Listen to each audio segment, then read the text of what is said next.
அருமையானவர்களே, இந்த நாளிலும் அவனுடைய வார்த்தை நான் இடத்திலே கொண்டு வருகிறேன். இயேசுவின் ஒரு வார்த்தைக்கு வல்லமை உண்டு.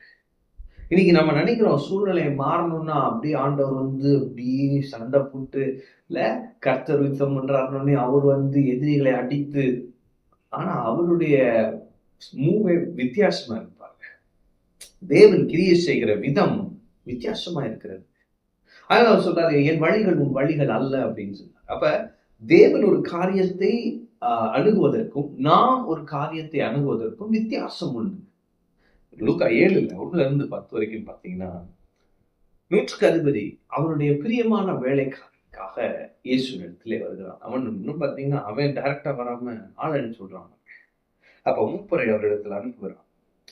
உடனே அவங்க சொல்றாங்க, நீங்களாம் வீட்டுக்கு போலாம் அப்படின்னு சொல்லிட்டு. அப்ப பாருங்க 6ஆம் வருஷம், அப்பொழுது இயேசு அவர்களுடனே கூட போனார். வீட்டுக்கு சமீபமான போது நூற்றுக்கு அதிபதி தன் சிநேகிதரை நோக்கி, நீங்கள் அவரிடத்தில் போய், ஆண்டவரே நீர் வருத்தப்பட வேண்டாம், நீர் என் வீட்டுக்கு வாசலுக்குள் பிரவேசிக்க நான் பாத்திரமல்ல, நான் உம்மிடத்தில் வரவும் என்னை பாத்திரமானாக எண்ணவில்லை, ஒரு வார்த்தை மாத்திரம் சொல்லும், அப்பொழுது என் வேலைக்காரன் சொஸ்தமாவான். இயேசுவே வரேன்றாரு. இவன் சொல்றான், வேணாம், உங்க ஒரு வார்த்தை போதுயா.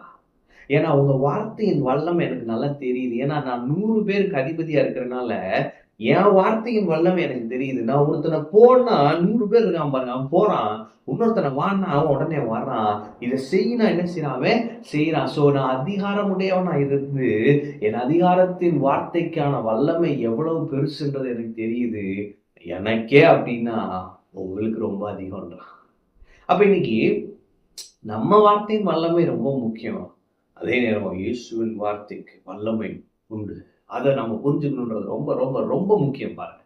அப்ப இன்னைக்கு ஒரு சூழ்நிலையோட நீங்க சந்திக்கிறீங்கன்னா, அந்த சூழ்நிலையில இயேசு அங்க இருந்து ஒரு வார்த்தை அனுப்புனாருன்னா அந்த சூழ்நிலை நிச்சயம் மாறிடும் இல்லைங்களா?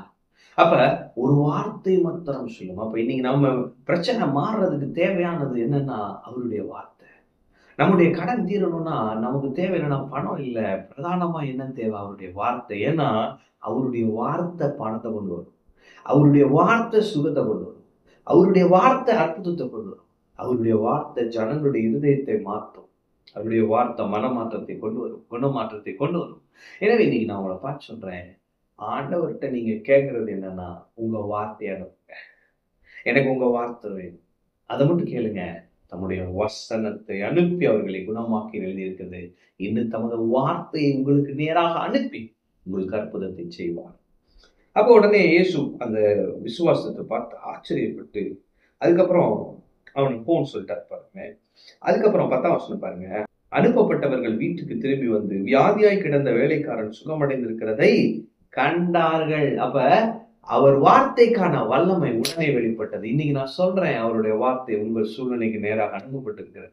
ஒரு வார்த்தை அவர் சொல்லுகிறார், உங்கள் சூழ்நிலை மாறுகிறது. இன்னைக்கே நீங்க ஒரு அற்புதத்தை அனுபவிப்பீங்க. இன்னைக்கே நீங்க அவருடைய வார்த்தையின் வல்லமை புரிந்துக்குவீங்க. இன்னைக்கே ஒரு பெரிய மாற்றம் உண்டாக போகிறது. உங்களுடைய அற்புதத்தினால் இன்று உங்களுக்கு தேவை அவருடைய வார்த்தை. அவருடைய வார்த்தை அற்புதத்தை கொண்டு வரும். ஆமென். கர்த்தர் உங்களோடு இருக்கிறார். கர்த்தர் உங்களை ஆசீர்வதிப்பார்.